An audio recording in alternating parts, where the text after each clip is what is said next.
La palabra dice en 1 de Tesalonicenses 5:23, y el mismo Dios de paz os santifique por completo, y todo vuestro ser, espíritu, alma y cuerpo, sean guardados irreprensibles para la venida de nuestro Señor Jesucristo. Aquí no dice cuerpo, alma y espíritu. Dice espíritu, alma y cuerpo. ¿Por qué? Porque nosotros no somos un cuerpo que tiene alma y que tiene un espíritu. Porque el cuerpo muere. El cuerpo muere. Hoy recibí, entrando al culto, la noticia de un amigo que su madre falleció. Además, mi co-líder del Pilar, Diego, ¿no? Entonces me dio mucha pena, pero su alma y su espíritu no mueren. Es más, ninguno muere, ni los que van a ir al infierno. Su alma y su espíritu no mueren, son eternos. Pero la Biblia dice en Daniel, algunos serán resucitados para muerte eterna y otros para vida eterna. Entonces nosotros somos un espíritu que tiene alma y cuerpo. Y el alma tiene varias áreas. Una es raciocinio, memoria, ¿no? El otro es sentimiento. Cada vez que en la Biblia dice corazón, no habla de un pedazo de carne que bombea sangre. Habla del sentimiento. Habla que nosotros debemos servir a Dios con todo nuestro ser, con toda nuestra mente, con todo nuestro corazón, con toda nuestra fuerza, con todo. El Señor quiere todo, no quiere parte. Cuando yo llegué a mi suegra a pedir la mano de mi esposa, él no agarró un cuchillo, cortó su mano y dijo, toma, váyase. Yo la quería por entero, no solo su mano, la quería por entero y quería su corazón, quería su todo. Y el Señor también quiere de nosotros todo.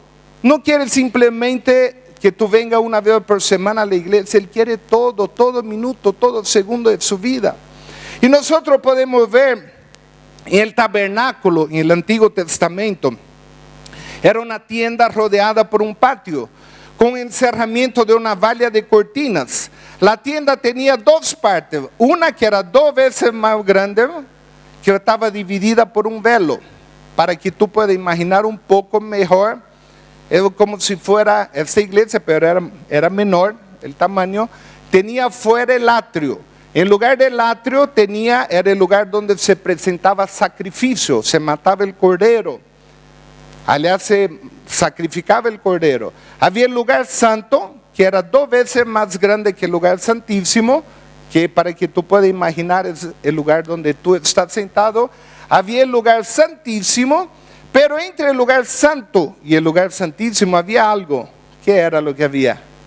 El velo. Había un velo que separaba el lugar santo del lugar santísimo. En el lugar santo, cada vez que se hacía el sacrificio, los sacerdotes entraban al lugar santo, pero en el lugar santísimo solo entraba una vez por año.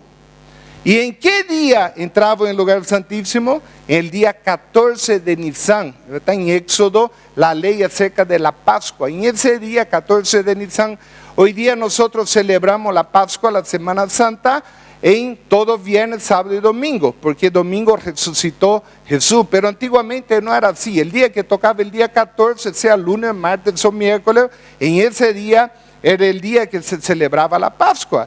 Y era en ese mismo día, 14 de Nisan, fue el día que mientras los sacerdotes estaban sacrificando el cordero y llevando el cordero para hacer todo ese proceso en el templo, al mismo momento los soldados romanos estaban llevando a Jesús al Gólgota para sacrificarlo.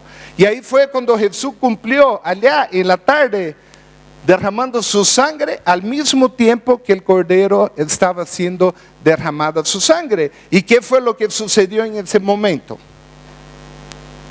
Hubo terremoto, hubo oscuridad, pero algo en el templo sucedió, algo muy importante. Se rasgó el velo. Pero cuando hablamos de velo, nosotros a veces entendemos como esa tela de mosquitero de niños, que es muy transparente, o como el velo que usaban las mujeres antes para tapar su cara.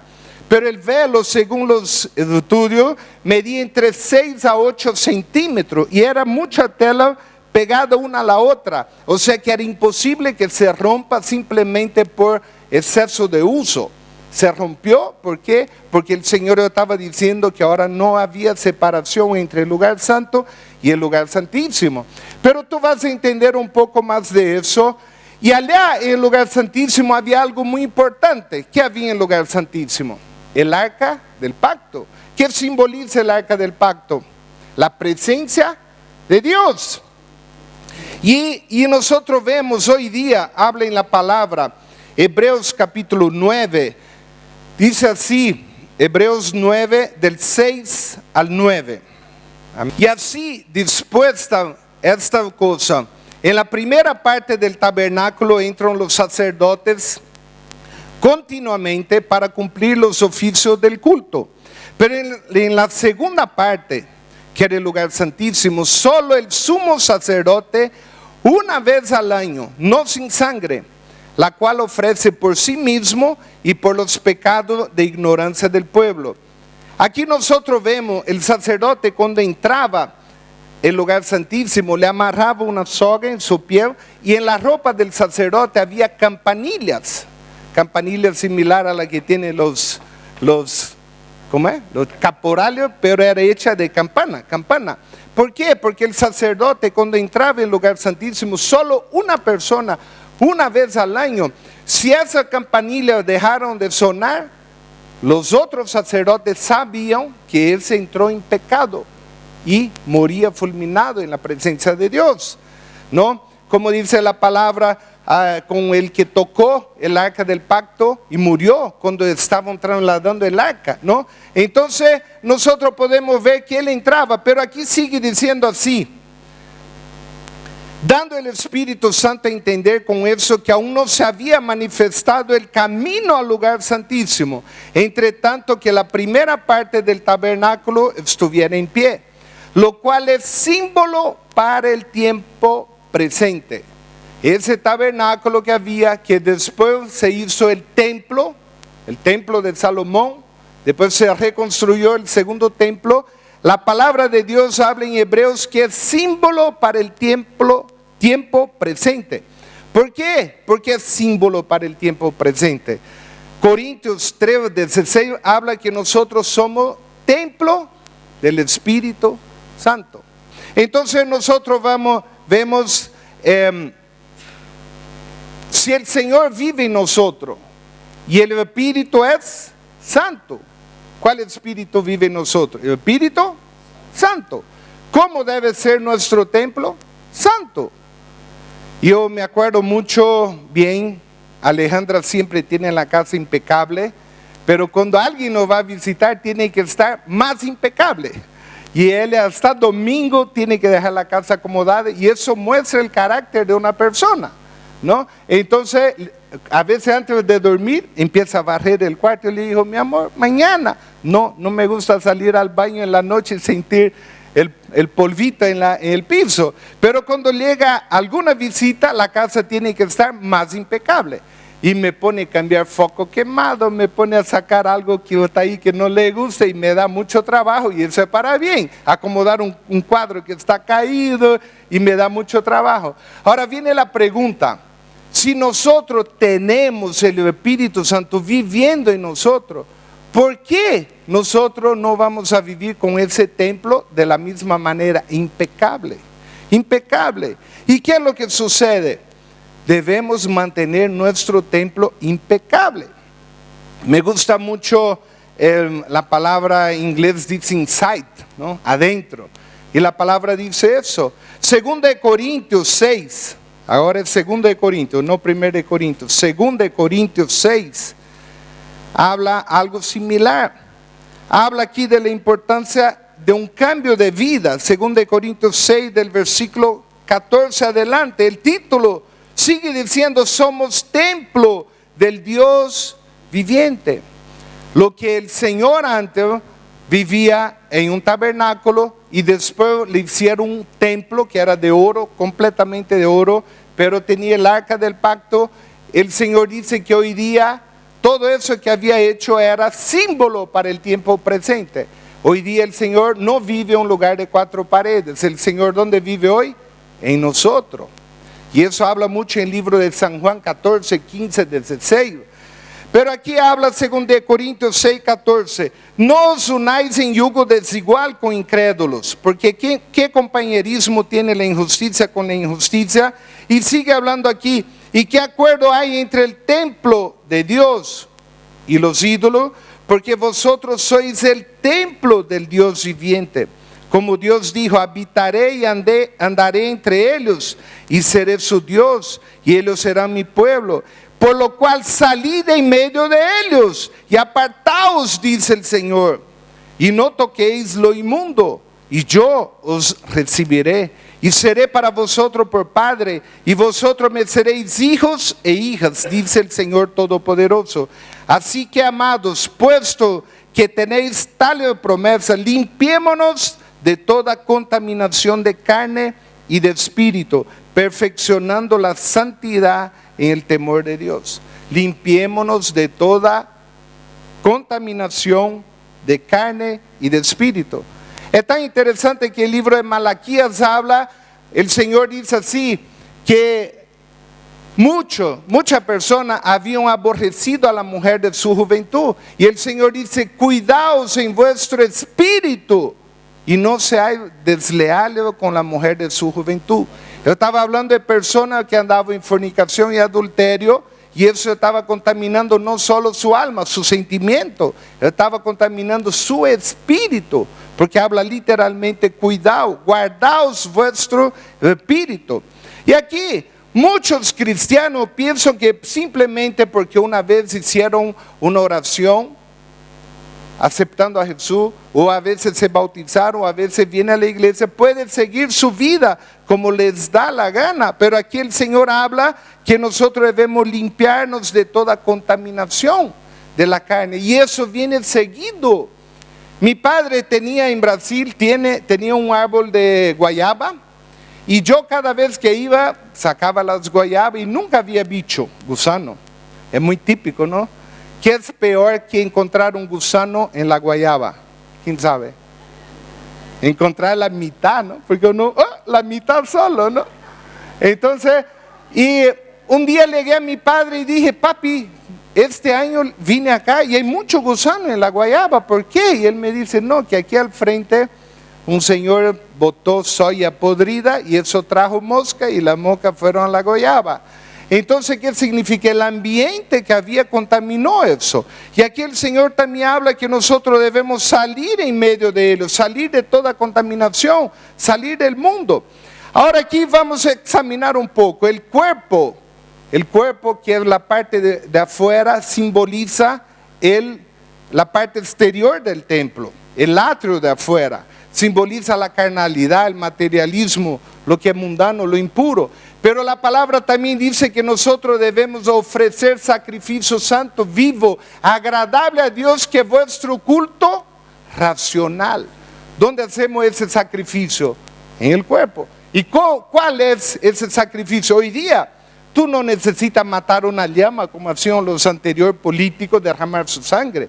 Y es más, se descubrió que el mismo palacio tenía un altar de sacrificio. Tú no necesitas hacer eso. Pero ¿cuál es el sacrificio que tú puedes entregar al Señor? Levantar temprano, orar, buscar a Dios, buscarle en alabanza. ¿Es fácil? No, no es fácil. Un día yo escuché al pastor Melitón diciendo, ¿no? Un hermano dijo, no, ¿cuál es su hobby? Él preguntó a varios, él dice, mi hobby es orar, dice. Él dijo, no. Pastor, tu hobby también es orar. No, dice, me encanta orar, pero no es fácil levantar y poner mi cuerpo que está cansado a la disposición del Señor y buscar al Señor. No es fácil, es un sacrificio. Y él explicaba eso. La segunda parte, el alma, es la parte central del templo, es donde se reúne el pueblo. Aquí nosotros vemos que el alma manifiesta lo que somos: carácter, personalidad, decisiones, sentimientos, emociones, pensamientos, deseos. Toda esa parte del alma.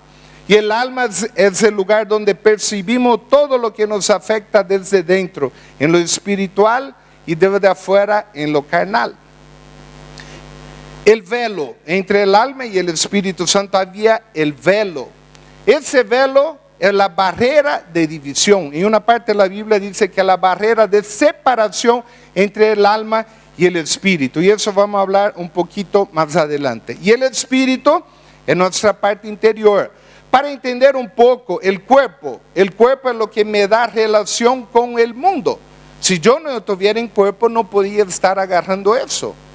El cuerpo, yo puedo comer una manzana a chachairú o lo que sea, porque tengo cuerpo. El alma es lo que me da contacto con seres vivos. Mi alma, yo puedo amar a mi esposa. Otro con su alma odian o tiene odio a alguna persona. Y es por eso que Jesús prohibió de que nosotros odiemos. Inclusive dice, amad a vuestros enemigos. Si te dan un lado, dale la otra. El Señor, ¿por qué mandó eso? Mandamiento difícil. Bendecid a aquellos que os maldicen. Imagínense, aquellos que le están chismoseando, hablando mal de ti. El Señor Jesús dijo, bendígalo. ¿Por qué?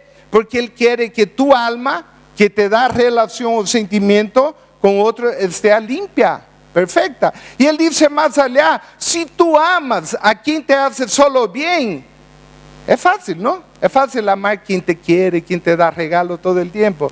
Pero el Señor dice, ¿qué provecho tiene? Y Él va más allá y dice que debemos amar a nuestro enemigo, porque eso es difícil. Y el espíritu, ¿para qué sirve el espíritu? En la Biblia, cuando está el espíritu con letra minúscula, se refiere al espíritu humano. Cuando está con letra mayúscula, se refiere al espíritu de Dios. El espíritu es el que me da contacto y relación con Dios. Cuando Jesús no vino solo para perdonar nuestro pecado. Jesús vino para restaurar nuestra relación con Dios. ¿A través de quién? De su Espíritu Santo. Y el Espíritu Santo que estaba dentro era representado por el acta del pacto. Ya que no podía haber comunicación directa entre el atrio o el patio y el lugar santísimo, sino que todos los sacerdotes para entrar al lugar santísimo tenían que hacer similar acá. Entrar por la puerta, pasar por el lugar santo, cruzar el velo y llegar al lugar santísimo. Tampoco no puede haber eso sin pasar por el alma. Entonces después, así no existe comunicación directa entre el cuerpo del hombre y el espíritu, a menos que pase por su alma. Por eso cuando tú lees en la Biblia, en muchos lugares, Salmo está repleto cuando dice del corazón. Habla un corazón contrito, el Señor no lo rechaza. Está hablando de que una alma contrita. Está hablando de muchas cosas del alma. Después que se completó la construcción del tabernáculo, el tabernáculo quedó vacío de la presencia de Dios por un tiempo, hasta que el Espíritu de Dios descendió y tomó la residencia en el lugar santísimo. De igual manera el hombre podrá estar completo en cuanto al cuerpo, alma y espíritu con letra minúscula, pero sin haber regenerado con el Espíritu Santo, antes que el Espíritu Santo tome posesión de la cámara en el lugar del hombre. Eso sucede con el nuevo nacimiento. En Hechos 2:38, Pedro dice así: arrepentíos y bautícese cada uno de vosotros en el nombre de Jesucristo para perdón de pecados, y recibiréis el don del Espíritu Santo. Ahora aquí habla que ellos deben arrepentirse. Hay muchas personas que pasan meses y meses y años y no son bautizadas. Entonces deben cumplir con eso. Es el momento que uno declara, uno hace como un pacto con el Señor. Es el momento del nuevo nacimiento. Jesús también habla en Juan 3:3, dice: de cierto te digo, el que no naciere de nuevo no puede ver el reino de Dios. El Espíritu de Dios se une al Espíritu del hombre. Así habla la Biblia en 1 Corintios 6:17. El que se une al Señor, un espíritu es con Él. Significa que el arca del pacto une con tu espíritu y empieza a hacer un cambio de vida en tu vida. La vida pasada y la nueva vida en Cristo. Efesios 2, del versículo 1 al 6, dice así: y Él os dio vida a vosotros cuando estabais estabais muertos en vuestro delito y pecado, en los cuales anduvisteis en otro tiempo, siguiendo la corriente de este mundo, conforme al príncipe de la potestad del aire, el espíritu que ahora opera en los hijos de desobediencia, entre los cuales también todos nosotros vivimos. En otro tiempo, en los deseos de nuestra carne, haciendo la voluntad de la carne y de los pensamientos, y éramos, pasado, por naturaleza hijos de ira, lo mismo que los demás. Pero Dios, quien es rico en misericordia, a causa de su gran amor con quien nos amó, aun estando nosotros muertos en delitos, nos dio vida juntamente con Cristo. Por gracia sois salvos. Y juntamente con Cristo Jesús nos resucitó y nos hizo sentar en lugares celestiales. Eso es pasado, presente o futuro. Nos hizo sentar en lugares celestiales. ¿Qué es eso? ¿Pasado o presente? Presente.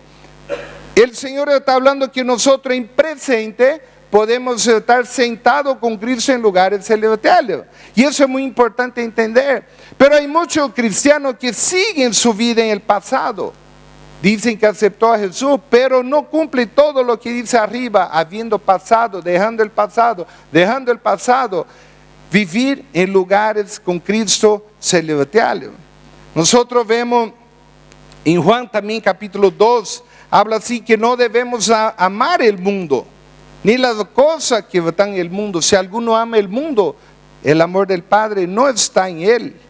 Pero dice, el mundo pasa y sus deseos, pero el que hace la voluntad de Dios permanece para siempre.